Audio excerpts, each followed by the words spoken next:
This is the Prophetic Archive, Head of the Mounts, Part 24. In the Lord, there's never one day less. In the Lord, there's always one more day. Be the head of the mounts, and you shall be exalted above the hills. Isaiah 35, 1 through 10. That is the word we have been breaking down in this series. In this series, we have been talking about the position of what it means to be a head. A head is the leader, the first. A head is the model to follow. A head is the beginning. It is the base and the foundation from which everything starts. When you come to the ways of God, because the ways of God do not mean a religion, nor does it mean a ministry. The ways of God means taking the path again and returning to it. You might say, but I was never on it. Yet, that was the path from which the devil moved us. When sin entered the world, the devil moved humanity from the condition of being children to the condition of being bastards. Why children? Because we were people who had confidence, who spoke face to face with God. And why bastards? Because now we neither know, feel, understand, or ignore everything about God to such an extent that you have to connect here because you know nothing about God. Wow, that was strong, Pastor. Well, if you think you know Him completely, then leave and don't connect. God is no longer known through your own interpretation. He is known through dependence. God is known through dependence, not through Bible verses. Your dependence is what will allow you to expand your relationship with Him. The more you depend on God, the more you will know Him. You know, that's why we love dreams and prophecy. We love all of that. You know why? Because you like being told that you are going to travel the world and that great things are coming, don't you? How many like being told, hey brother, hey sister, I see a great job coming to you. I see God opening a great door for you. But how many of you like it when your pastor says you have to depend? What does that mean, Pastor? I don't understand. What is he talking about when he says depend? I don't understand what that is. Well, the only way you will be able to connect with everything of God and everything that belongs to you is by depending. The one connecting here wanted to do everything her or his own way because she wanted to do it her way. You wanted to do it your way. Oh, Pastor, I want what God has for me, for real, but I want it like this. And I will say to you, no, my love, it's not that way. Look, it's this way, but I don't like it that way. Well, the principles that we study say that what you sow, you reap, that by losing, you gain, that by giving, you receive. Oh, but I don't like it that way. Well, my sister, that is the only way. Okay, I'll do it, but I don't like it. How many of you said that?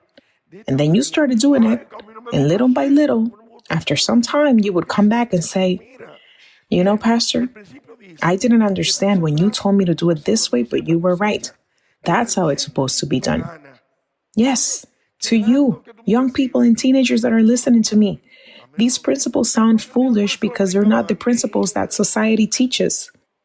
How many of you here in society while we are being taught here? How many of you hear these things at school?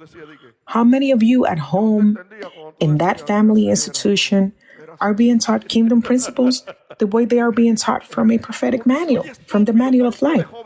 None of us. So if we don't learn to contextualize ourselves with who we are, we will not succeed. Write it down. If we do not learn to contextualize ourselves with who we are, we will not succeed. Look, if you search for the world's definition of success, or perhaps your own, it is completely opposite to what success really is. Success, according to the world, is earning a prestigious profession, becoming famous, having money, living comfortably. That is success. But you know what? When you go and you sit with those quote-unquote successful people in private, You will often hear them say, wow, I sacrificed everything for nothing. Listen, when a person reaches the twilight of life or faces hardship or life storms, in the end, they realize that what was truly valuable was what they had despised the most, what they considered the most insignificant thing. Do you understand? At the end of life, in humanity's twilight, during moments of crisis or when everything is lost, people realize the truth. What was truly worthwhile was what they had always looked down on. Write it down. This is what makes your position as a head evident. When you know your prosperity, what makes your headship evident is when you know your prosperity. The heads know they are prosperous. Write it down. This is about knowing your prosperity. When you know your prosperity, that is when you begin to become a head. That's why we need to understand what prosperity really is and what wealth really is. Proverbs 10:22 says, "The blessing of the Lord makes one rich and adds no sorrow with it." God's blessing, the Father's blessing, is what would make one rich, and it adds no sorrow. Applying this to today's context is that everything you have that has not been a blessing to you is not from God. In other words, every wealth that comes with a burden is not from God. That is why I tell you about the world's definition of success. How many of you watch E-Entertainment television or any other entertainment channels? How many of you watch biographies of famous people? Don't you notice that in the end they always say, wow, or you always say when you watch those, wow, what a tragedy that turned out to be. There's always some tragedy at the end. Let me tell you something interesting. In heaven, whose biographies will be written? No one will know who they are because biographies were never written about people of true merit. Never. Instead, a stereotype of prosperity has been established. A stereotype saying, this is what we need. But you know what? At the end of life, after chasing what society established, you realize that that wasn't prosperity because possessing material things is not prosperity. Let's define prosperity according to the dictionary. It is a socioeconomic condition associated with individuals who possess a greater quantity of goods. That is prosperity from a social perspective. That's why human beings always want more and more and more. You notice people saying, wow, don't they ever get tired of accumulating? They just keep going. Look, the anxiety to possess, that mindset makes you want to have and have and have to such a degree that you never enjoy what you already have because you're too busy trying to get more. Do you know that people spend their entire lives accumulating things, and when they grow old, they say, wow, I have everything, but I never enjoy my children, my wife, my family, or even the profession I spent years preparing for. I didn't enjoy anything because that was their definition of prosperity, possessing more, especially material things. Many of us think exactly that, to have. Our mentality is first about having. Even when you speak, think, or negotiate, your focus is on having. Your mindset is material. That is why a materialistic mind will always make mistakes. A materialistic person will always be tempted by the enemy. Because when material possessions become your God, then mammon will make life difficult for you. What do you want? Money. And what does mammon do since you want money? Money becomes difficult to obtain, to the point that in order to get it, you end up doing illegal things. Wow, Pastor, that was strong. You have to do it illegally, through tricks or deception. It reaches the point where illegal things no longer seem wrong. Oh, I don't think that's so bad. It doesn't seem that wrong to me. People even begin thinking and saying, you know, I think God opened that door. I know that thing was stolen, but what? The other day, someone close to me came with a very attractive offer, but he made the mistake of telling me that what he had acquired had been stolen in LA and then brought to Providence. And since someone owed him money, they paid him with the stolen merchandise. The moment I knew where that merchandise was coming from, my answer was, hey, I'm sorry. The offer was extremely attractive. It was an opportunity to make money quickly. I already had several people in my mind that I could have called. I already had my list of contacts. And the devil said to me, here are your people. They're ready. Just make the calls. Come on.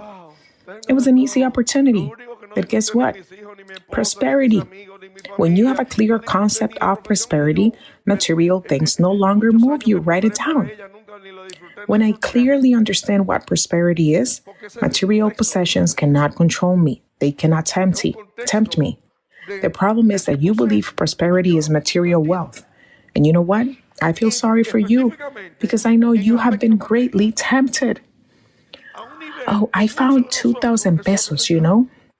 I didn't steal them. I just found them. Okay, fool. Where did you find them? I found it at work. Oh, I found it in my classroom. Oh, I found them in my father's room. But I didn't steal them. I just found them. Did you tell anyone that you found 2,000 pesos? No, I found them. I see some people here are feeling convicted today. And some people's back are shrinking. Man, I never thought the pastor would even get there or go there. He's always getting into everything. You know, the one saying that or thinking that is in you is the devil in you, and tell him you're a liar. The pastor is telling the truth. Tell him in your mind and stop with your trickery. Remember that Christ is coming and knocking at your door.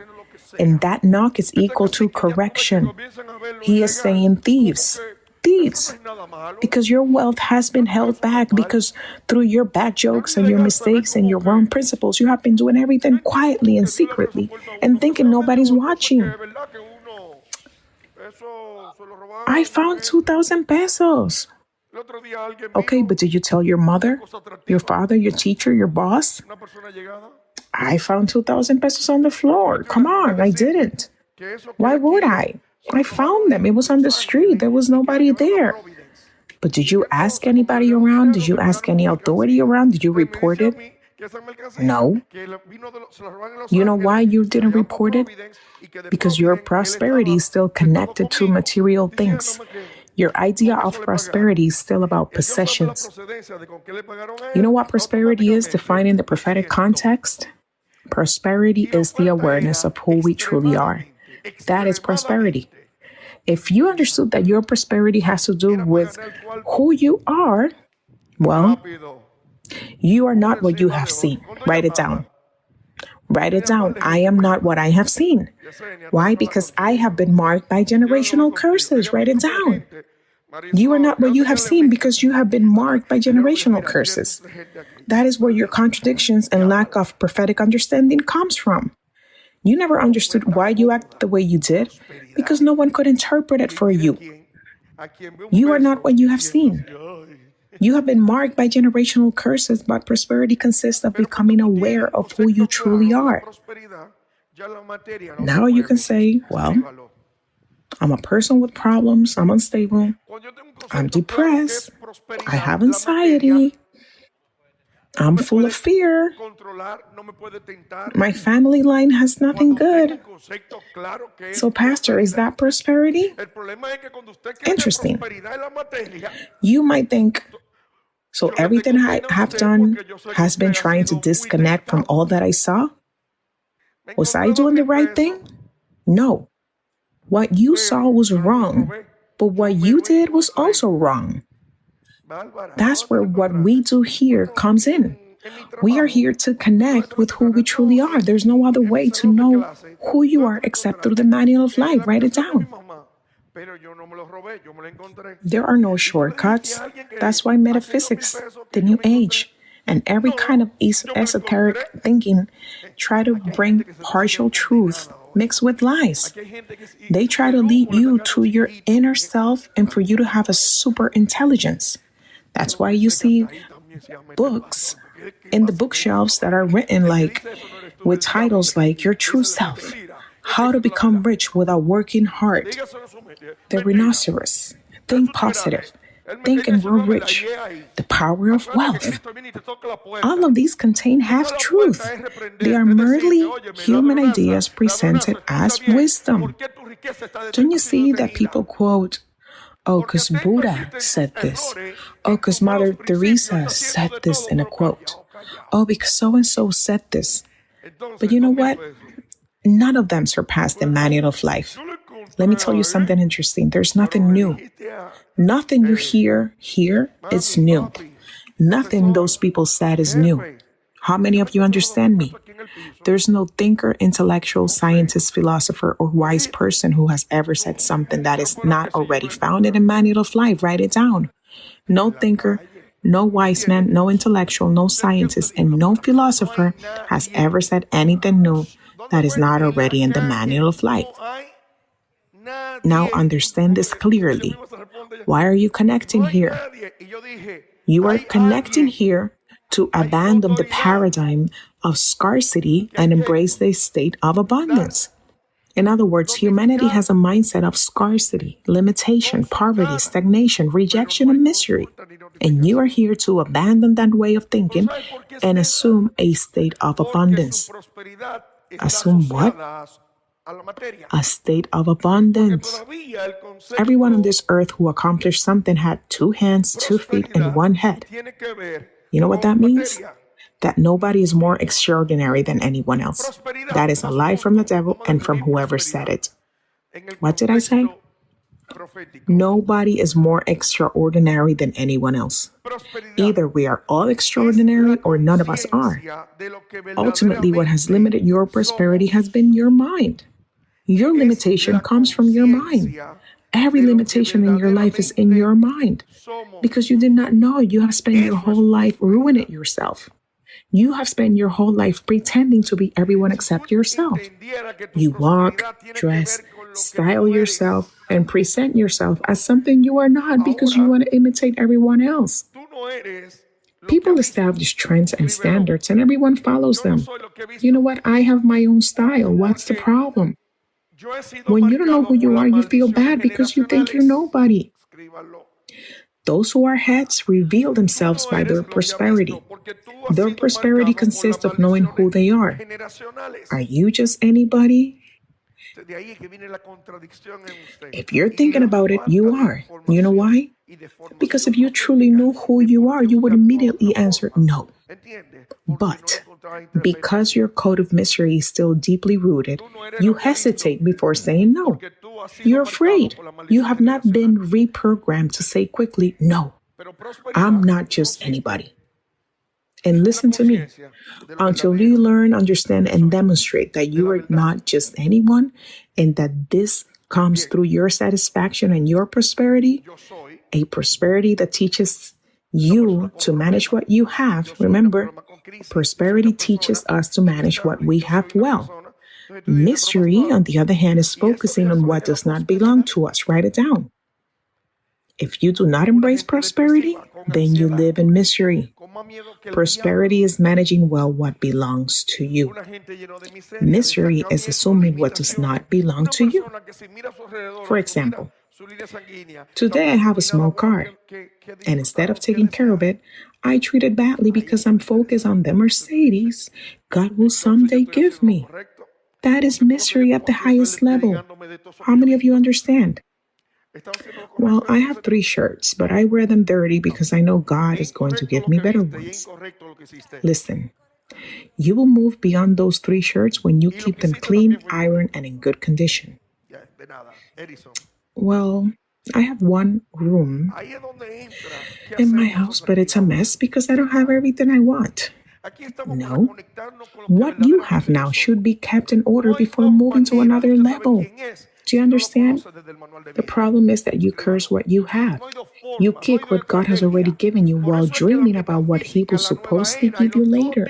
You're acting foolishly, you trickster. You destroy what you have while thinking about what you don't have.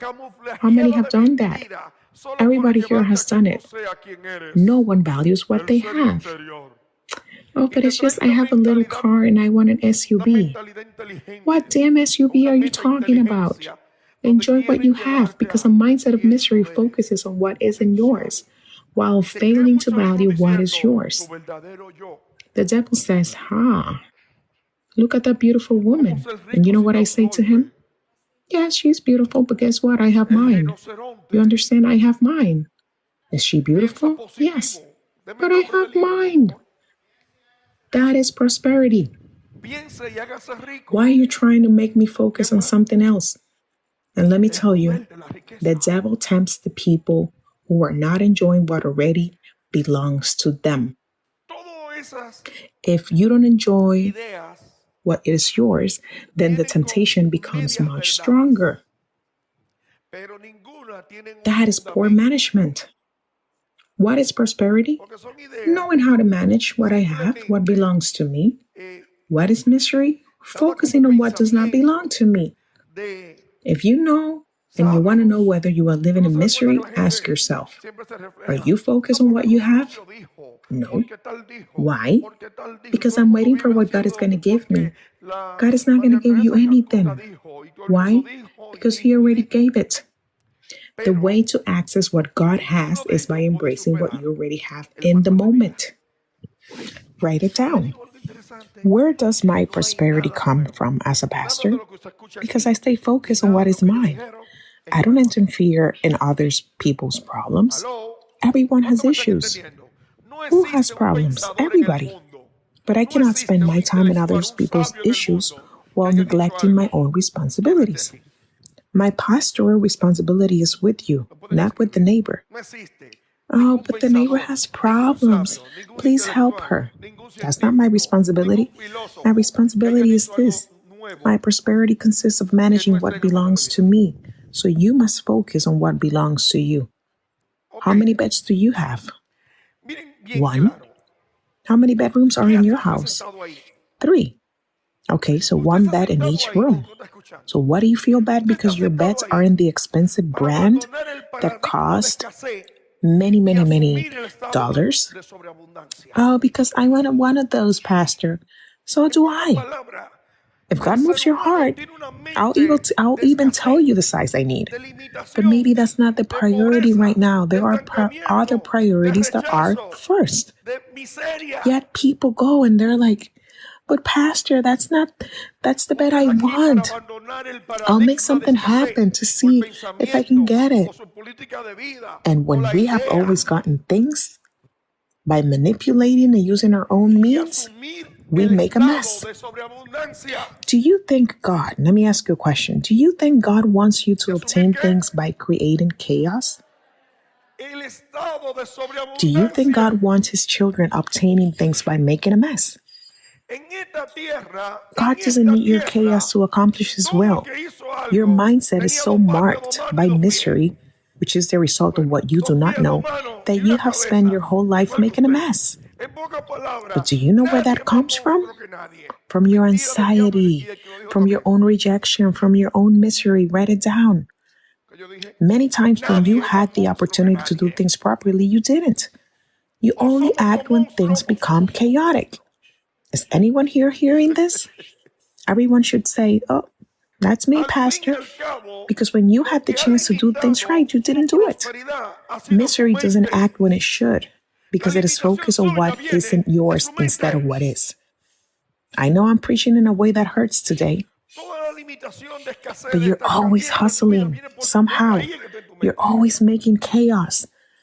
When you had money, what did you do with it?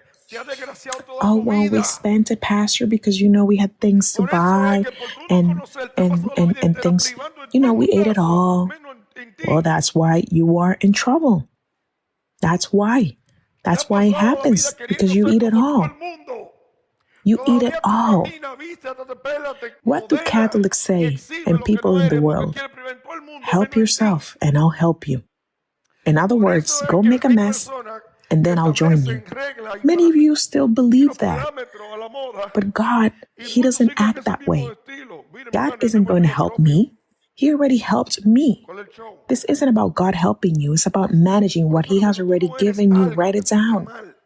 If you don't understand this, write it down, because I don't deal with ignorance. And frankly, I'm tired of ignorance. I'm not repeating myself like a broken record. The devil constantly tries to make me focus on what is in mind. He wants me to desire things that are not for this season. That's why our focus is not on wanting a specific thing. Our focus must be on wanting everything from God, which means embracing your season, your time, and your day. Each day has enough trouble of its own. Why worry about tomorrow when you cannot even manage today? Focus on today. Focus on how to live today. Your work is your focus. The one who promised to do things or everything is God. Your responsibility is to live according to His principles. And that is how His promises become manifested, by embracing those principles. We live under grace. If today you come to the realization of saying, man, I'm not doing things the way that God wants me to, then acknowledge that, reconnect, and keep going, because in the end, what destroys you is your poor management. Write it down. No devil destroys you, not even God. It's your poor management that destroys you. You spend your time looking for someone to blame: the devil, God, the pastor, your spouse, your children, someone, the president. But He isn't the one to blame. That's why you have to stop and understand. Prosperity is how to manage what you have. Your wealth has a starting point. What do you have? That is where your wealth begins. Now, you have to know what you have, and you have to learn how to manage it.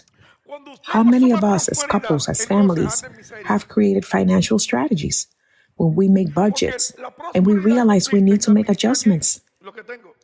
How many? Let me tell you a story. Honey tells Sweetie, hey, honey, you have to manage well this month, because what we have only covers the bills, the electricity, and the phone. And Sweetie goes, but honey, there's a great movie at the theater. And Honey says, well, we can't, because we only have enough for the essentials. Let's just watch one right here on our TV in our room. And Sweetie goes, well, but I want to watch one at the movie theater. What is going on there? Someone wants to break the rules, and then is not understanding that there is a limit for now. You know, there are 1,000 things I want to do, but I can't. So I stay calm. I cover myself till I can cover myself. That as far as I can go. So that's where I will enjoy myself. I cannot allow anxiety to come and tell me to do more. No, I stay calm. When I'm going through a season of bread and water, then I eat bread and water. You'll never see me depressed because I'm living on bread and water. Some pastors are, and they're full of drama and looking miserable. And they're like, oh, look at that pastor, he's suffering so much. Stop with that nonsense. Don't be sorry. Don't be allowing other people to feel sorry for you. You have to embrace every season of your life. Listen, having children wasn't easy. You wake up in the middle of the night because you're crying, it's hard, but that was just a season. It wasn't forever. Oh, Pastor, you don't understand. I'm just tired of these kids. Relax, that's just a season. It's going to pass. So understand that we won't live on bread and water forever. You have to know what you have. You should even know why you have what you have. Some of you might say, well, I have this because I made that investment, so now I have to take it slowly. But others know very well that they are what they are because they manage themselves poorly. And those are two very different levels of awareness. Do you understand? You have to say and be sincere with yourself and say, well, I have this because of my poor management. Now I am going to move from here toward doing things right, and I'm going to man up. You have to embrace this, and you have to mature. That's the point where a man becomes a man and a woman becomes a woman. Because in the end, you're just being manipulated in ways that you don't even realize. Write it down. Do you see why this is called the prophetic dial? The prophetic dial is instruction. It's the revelation from the manual of life for your everyday life, how to face life. Life places demands on you. The media, marketing campaigns, spiritual bombardment, human bombardment, pressure from every direction. If you do not have a prophetic connection, the devil will just carry you away. Actually, no one has to carry you away because you have been already carried away for a long time. What you need is to escape, because what you are living is a cycle that repeats itself. There we go again. I've been here before. Well, then you're not doing anything differently, because if you did something differently, the same thing wouldn't be happening.